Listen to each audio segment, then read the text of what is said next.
Vice-Chancellor, in the name of the Senate, I present for admission to the degree of Doctor of Laws, honoris causa, Michael Makenzie.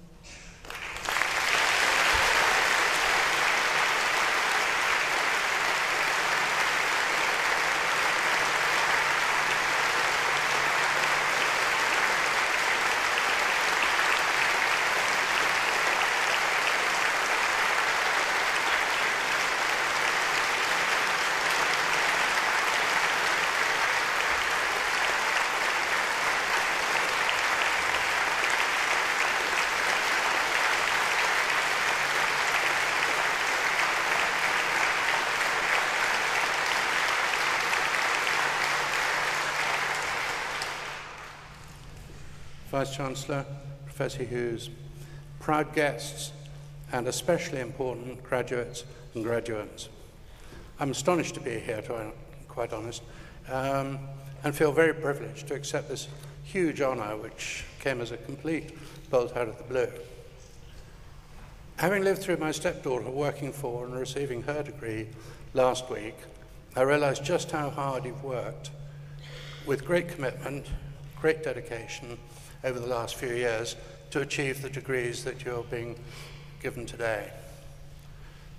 I'm in total awe of you, especially as I only managed 5 O-levels, and therefore absolutely no chance of going to any university at all. However, being awarded this honorary degree without doing the hard academic work that you have perhaps shows that things that you can hardly imagine can be accomplished. Looking at me, you might be surprised if I say I'm one of the luckiest people alive.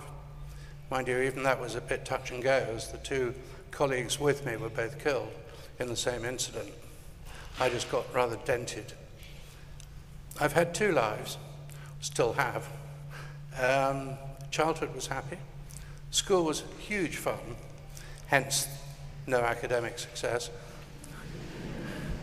And then 21 years in the wine trade kept me fed and watered well. I also have 3 successful sons to be proud of. Not bad for life part 1.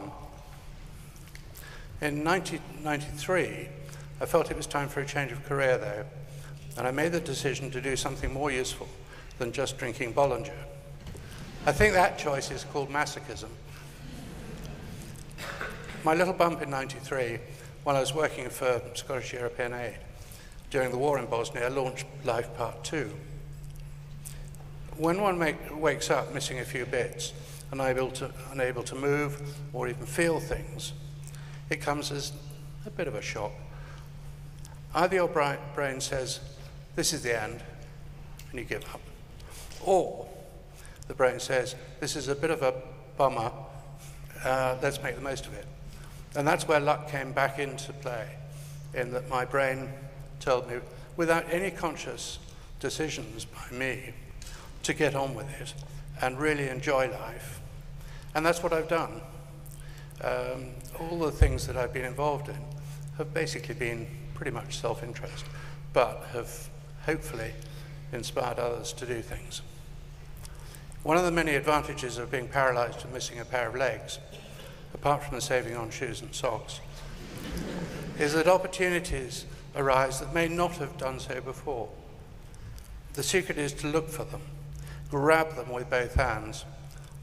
The harder they look, the more challenging they are, and the satisfaction of success is greater than you possibly imagined.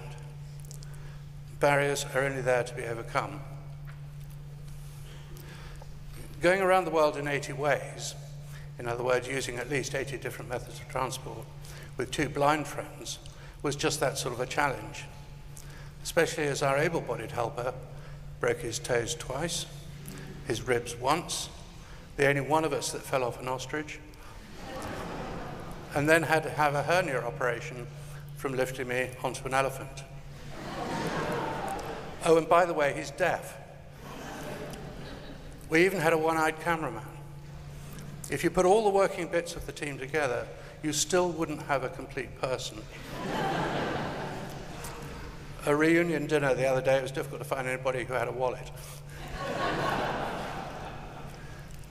The whole point of visiting 15 countries in 93 days, using 94 unduplicated methods of transport, was to show people, both able-bodied and disabled, that if you want to do something, you can. We made 75 speeches at various events and raised over £500,000 for charities. But the real point was, we did it. To recognise and celebrate the life and work and legacy of Sir Ludwig Guttmann, I chair a charity in his name, the Papa Guttmann Trust.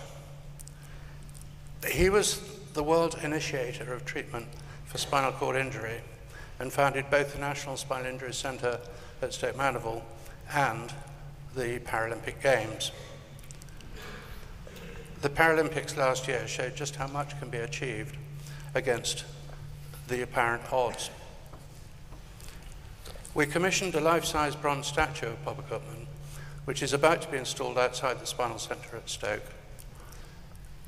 Jacko, the sculptor, is a brilliant example of what can be achieved despite a big trauma.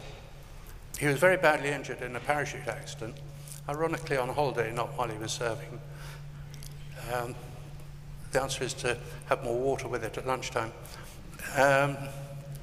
He was very badly injured and spent a year in rehabilitation and then took himself to what he called Plan B.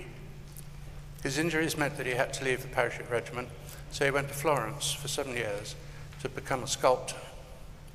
His work now demonstrates how it is possible to succeed despite a hiccup in life, and he's just returned from a successful trip to Dubai where he's been given a new commission. Soldier to sculptor is quite an accomplishment. There are thousands of individuals who've beaten the odds through the right mental attitude and determination. And I wish you all great success in conquering the seemingly unattainable. If you have belief and confidence in yourself, you will reach dizzy heights. I'm deeply humbled to accept this great accolade of Honorary Doctor of Laws, and thank you very much, Warwick University, for this extraordinary honour.